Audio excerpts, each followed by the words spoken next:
नमस्कार लाडक्या बहिणींनो.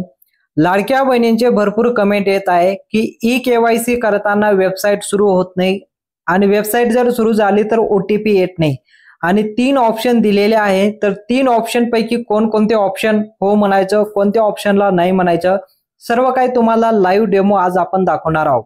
इथं पाहू शकता तुम्ही वेबसाईट मी इथं ओपन केलेली आहे. जसंही तुम्ही वेबसाईटवर जाणार इथं पाहू शकता वेबसाईट टाकायची तुम्हाला. मुख्यमंत्री माझी लाडकी बहीण योजना मराठीमध्ये टाईप करू शकता तुम्ही. याला टाईप केल्यानंतर पहिली जी वेबसाईट येणार आहे त्यावर तुम्हाला क्लिक करायचं आहे. जसंही तुम्ही क्लिक करणार तुमच्या समोर ऑफिशियल पेज असंच ओपन होणार आहे. हे गव्हर्नमेंटचं पोर्टल आहे. यावर तुम्हाला जसंही तुम्ही लाडकी बहीण योजनेसाठी हे पोर्टल ओपन करणार तुमच्या समोर असं पेज येणार आहे.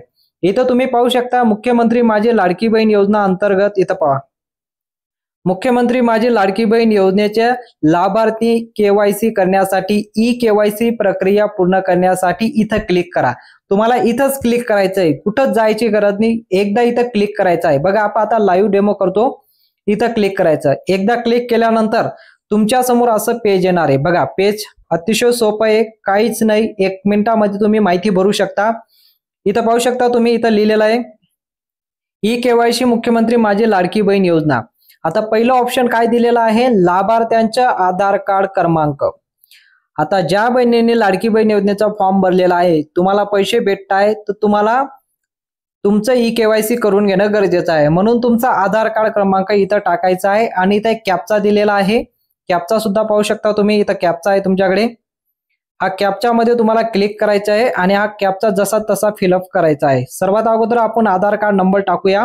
त्यानंतर तुम्हाला कॅप्चा टाकून त्याला कसं सहमत करायचं ते सुद्धा तुम्हाला माहिती सांगतो. सर्वात अगोदर आपण आधार कार्ड टाकूया. आधार कार्ड नंबर इथं पाहू शकता तुम्ही. आधार कार्ड नंबर आपण इथं टाकलेला आहे. आधार कार्ड नंबर टाकल्यानंतर हा कॅप्चा इथं जसा तसा फिलअप करायचा आहे. पण हा कॅप्चा टाकत असताना तुम्हाला एकदा याला रिफ्रेश करून घ्यायचं आहे.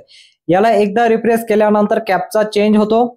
या कॅप्चावर क्लिक करायचं. हा नंबर जो दिसतोय हा नंबर जसा तसा इथं फिलअप करायचा आहे. 559876. बघा हा कॅप्चा आहे. याला एकदा क्लिक केल्यानंतर इथं 2 ऑप्शन दिसत आहे. या दोघं ऑप्शन पैकी मी सहमत आहे हा ऑप्शन तुम्हाला निवडायचा आहे. बघा मी सहमत आहे. चुकीचं ऑप्शन निवडायचं नाही. मी सहमत आहे म्हणून तुम्ही याला क्लिक करायचं.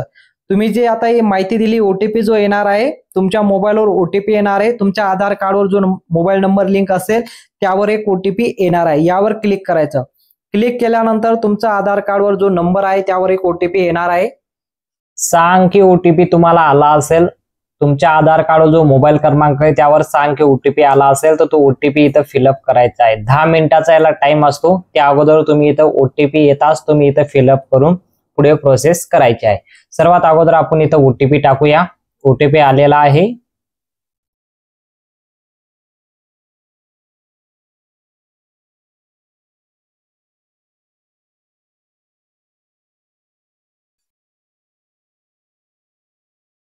OTP टाकल्यानंतर सबमिट बटनवर तुम्हाला क्लिक करायचं आहे. जसे तुम्ही यावर क्लिक करणार तर तुमच्या समोर बघा असं पेज आहे. त्याला आता वडिलांचं किंवा पतींचा आधार कार्ड क्रमांक. आता ज्या बहिणी आता तुम्ही फॉर्म भरलेला आहे तर तुमच्या पतीचं किंवा तुमच्या वडिलाचा आधार कार्ड तुम्ही इथं देऊ शकता.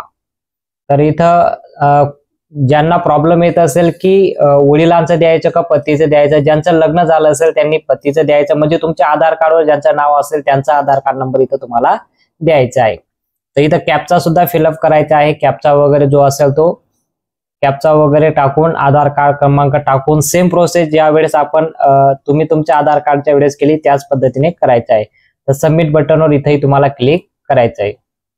सबमिट बटनवर क्लिक केल्यानंतर तुमच्या पतीच्या किंवा तुमच्या वडिलांच्या मोबाईल नंबरवर एक OTP येणार आहे. तर तो OTP तुम्हाला इथं फिलअप करायचा आहे. तर तो OTP टाकल्यानंतर तुमच्या समोर असं पेज येणार आहे. बघा आता सर्व प्रोसेस आता इथं संपून जाईल. तर बघा इथं 3 ऑप्शन देण्यात आलेले आहे.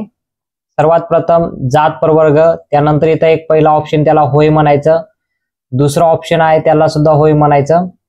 आणि पहिला इथं जात प्रवर्ग इथं तुमची जी अनुसूचित जाती वगैरे इतर मागास वर्ग जे असेल ते तुम्ही इथं सिलेक्ट करायचं. दोघं ऑप्शनला हो म्हणायचं आणि इथं ब्ल्यू टिकला टिक करून सबमिट असं क्लिक करायचं. जसे तुम्ही सबमिटवर क्लिक करणार तर इथं पाहू शकता तुम्ही तुमची ई केवायसी सक्सेसफुल पूर्ण झालेली आहे। बघा तुमची ई केवायसी पूर्णपणे झालेली आहे।